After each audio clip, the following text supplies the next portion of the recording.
Everyone, welcome to today's floor video on the Bible. Today we're going to be covering pages 881 to 897, and that's in the NIV version of the Bible. This correlates to Daniel 1 through Daniel 12, so that's the whole of Daniel. The title of today's floor video is Set Your Mind to Gain Understanding. By the way, that's a paraphrase of Daniel 10, verse 12. And I'm really going to be focusing on this rather than getting into the particulars of this book because it is extremely complicated. You'd probably listen to me explaining it for 3 days straight, and you don't want to do that. So I'm just going to set you up so that you can start gleaning understanding of this book for yourself. Okay, so let me give you a little bit of detail to set this up. Daniel was one of the exiles from Judah, and he served 4 kings, starting with Nebuchadnezzar. And Nebuchadnezzar, we've already read about. He exiled the people of Judah to Babylon. And Daniel served 4 kings, as I said, ending with Cyrus, who softened the king's mind so that he would let the exiles return home and rebuild their temple. Daniel had a unique relationship with these kings who were the enemies of Israel because they trusted him. He not only interpreted their dreams, but he corrected their bad behavior, and they listened to him. They trusted him. And again, that is largely because of his unassailable character. We need to do the same, have the same type of character so that we may influence others.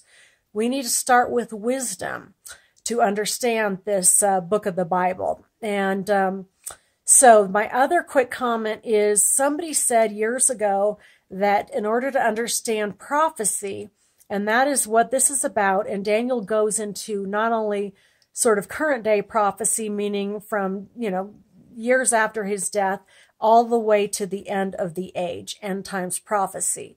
So the best way to understand that, so this one person said to me, was having the New York Times in one hand and the Bible in the other. I want to correct that and say, let's go with the Wall Street Journal, which is probably more reliable, but use anything that you find reliable as a source of information. Okay, so there we go. Let's start with Daniel 1 through 5. Daniel's training in Babylon. So again, one of the exiles.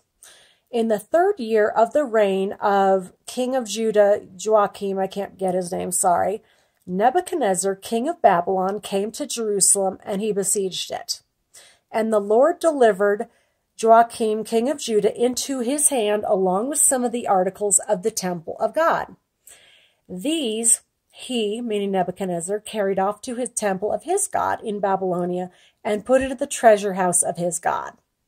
Then the king ordered Ashpenaz, a chief of his court officials, to bring into the king's service some of the Israelites from the royal family and the nobility, young men without any physical defect, handsome, showing aptitude for every kind of learning, well-informed, quick to understand, and qualified to serve in the king's palace. I emphasize that last sentence because this is crucial for all of us. Again, I keep repeating myself for a reason. We need to set our minds and say, I want to understand God and understand God's word. This is for everyone. Anyone who's never read the Bible but is remotely curious, to somebody who has gone to church for 400 years but wants a deeper understanding. So there you go. Okay, so let me read 2 more verses to you that I think are also very important. Daniel has been given a vision, and we read about this in the very end of Daniel. It's troubling to him. It's an end times vision. It's very cryptic and very troubling to him. So he was told, listen, you've done your part. I'm paraphrasing. Go ahead and rest.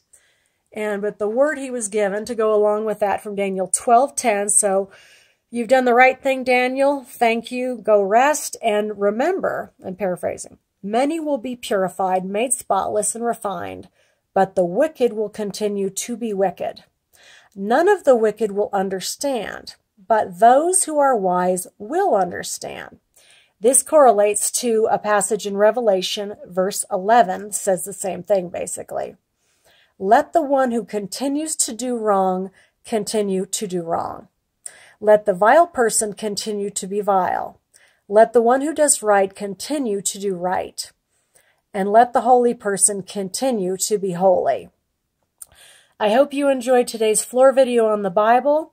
And do not be frustrated with yourself if you do not understand this upon the first reading. I've read the book of Daniel at least 20 times, and parts of it are still beyond my understanding and may always be beyond my understanding. So just continue to read and enjoy learning. Okay, so in 2 days, we're going to be reading from pages 898 to 922. That covers Hosea 1 through Amos 9. I love all of you. I look forward to talking to you in 2 days. Be blessed.